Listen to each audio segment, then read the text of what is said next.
Hey everyone, welcome to the Quibbler Official. Today I'm going to be ranking the 7 Harry Potter books from my least favorite to my favorite. I did a short about this around about a year ago now, but after a reread, I've changed my order a bit, and I think this order will be quite controversial, and it may, make some people a bit angry because it's a very unusual ranking, but I think it's perfect, to be honest, and I like all these books. They're all amazing, but some are just a bit better than others, and there will be spoilers, obviously. So let's just get started straight away. In last place, I've got Harry Potter and the Deathly Hallows. Now, a lot of people love this book because it's the finale, and there's a bunch of action, and it's just where everything comes together. But for some reason, this book for me, it just isn't the same as the others. It doesn't have that Hogwarts feeling because we're away from Hogwarts most of the book, and I think the battle is a bit boring. I think, the conclusion could have been a bit more exciting. Yeah, it's great. It's a great book, but I think some aspects of it could have been a bit better.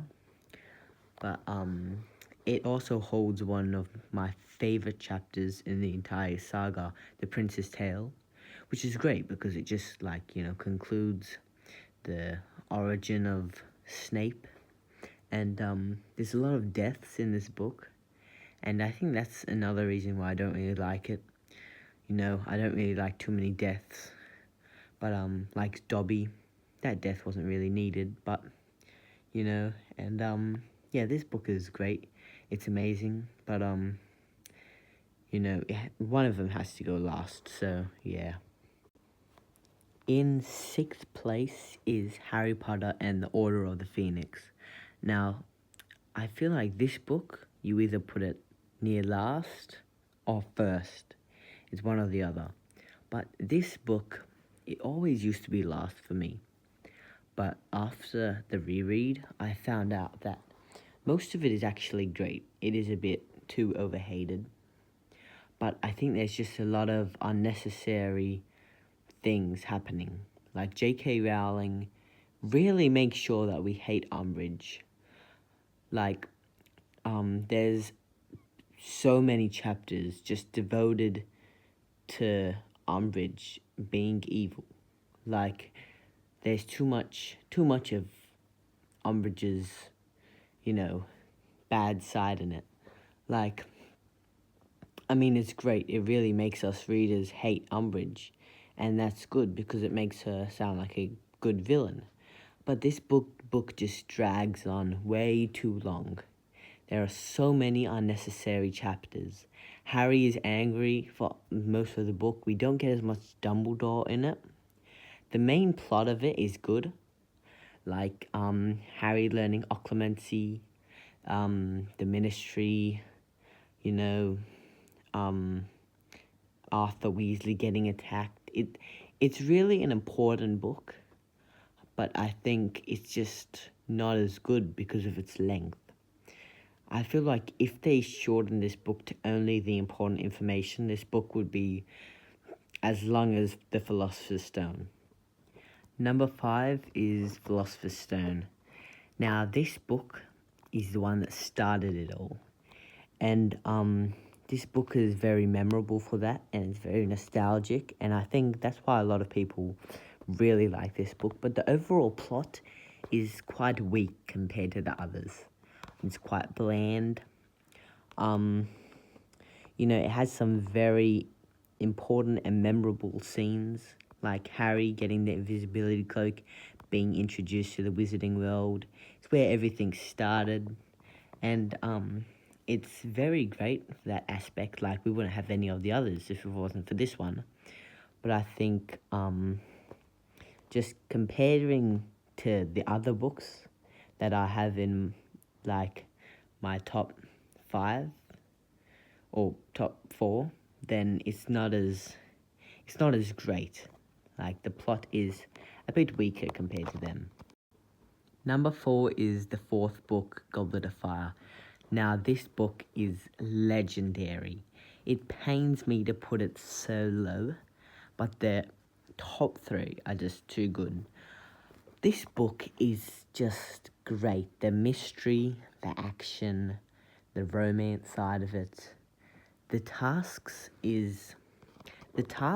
kind of feel like a bit of a side quest for Harry because of the main mystery around Barty Crouch Jr. But this book is just great, and this might be a bit, of a hot take, but the movies did do a good job making, copying the books, because although there's, a lot of aspects that were left out in the movie, the right stuff were added in. And, the Quidditch World Cup, just everything about this book just makes it amazing, to be honest. And it's one of the most important when you think about it, because Voldemort comes back. It's the start of, the dark side of Harry Potter. Like, the first 3 books are kind of, nice and child-friendly, while after this book, it just goes dark. And, I think this book is, right in the middle. Good for kids and growing up. And, yeah, that's why I like this book. Third is The Chamber of Secrets.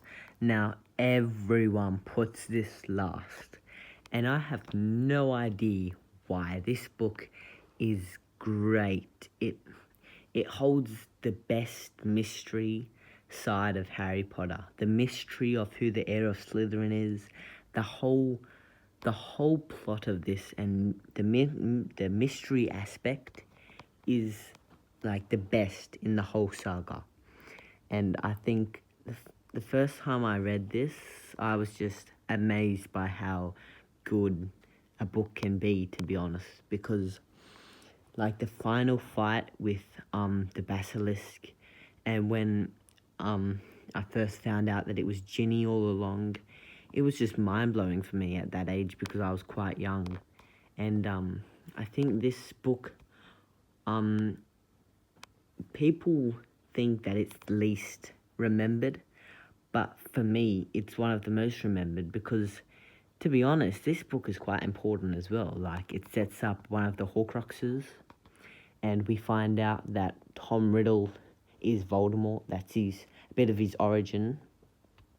We find out about Lucius Malfoy. We get introduced to Dobby.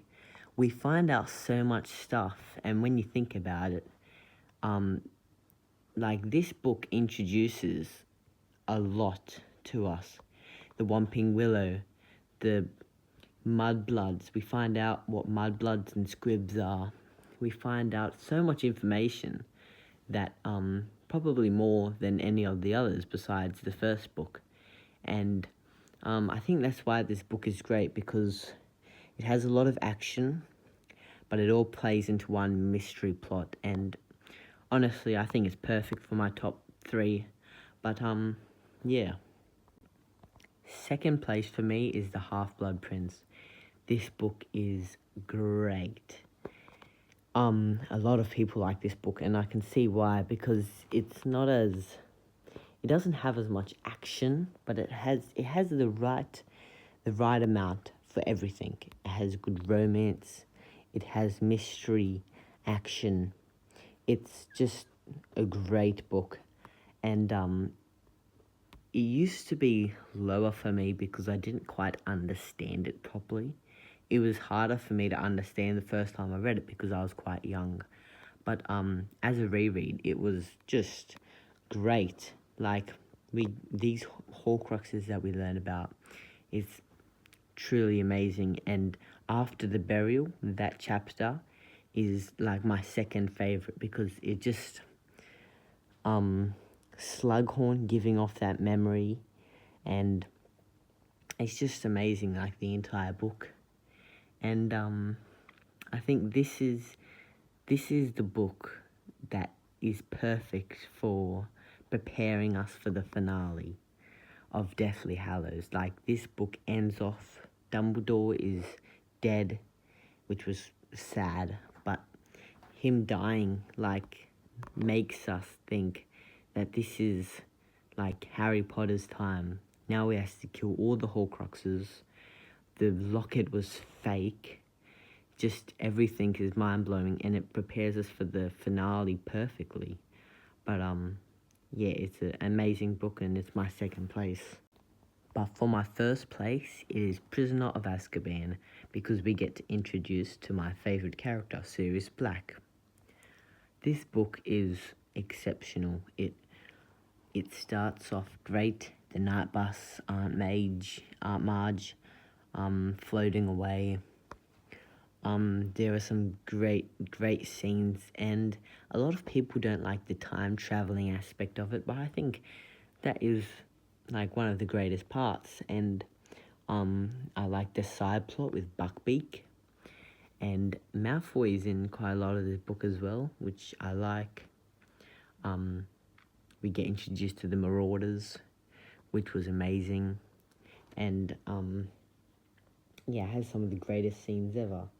And we really learn a lot from this book as well, because we get to see the truth about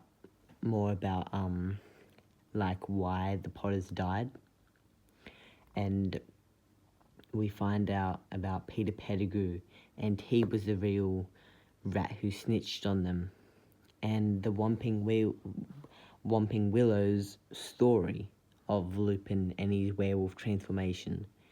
And it holds one of the best stories ever. And a lot of people like this book, and I totally agree with them. It's the greatest of the saga, and they're all great, but this one has to be first. But yeah, so that's my order. Comment yours down below. Please subscribe to my Harry Potter channel, The Quibbler Official. Like this video if you do like it. And yeah, I hope to see you in the next video. Thank you.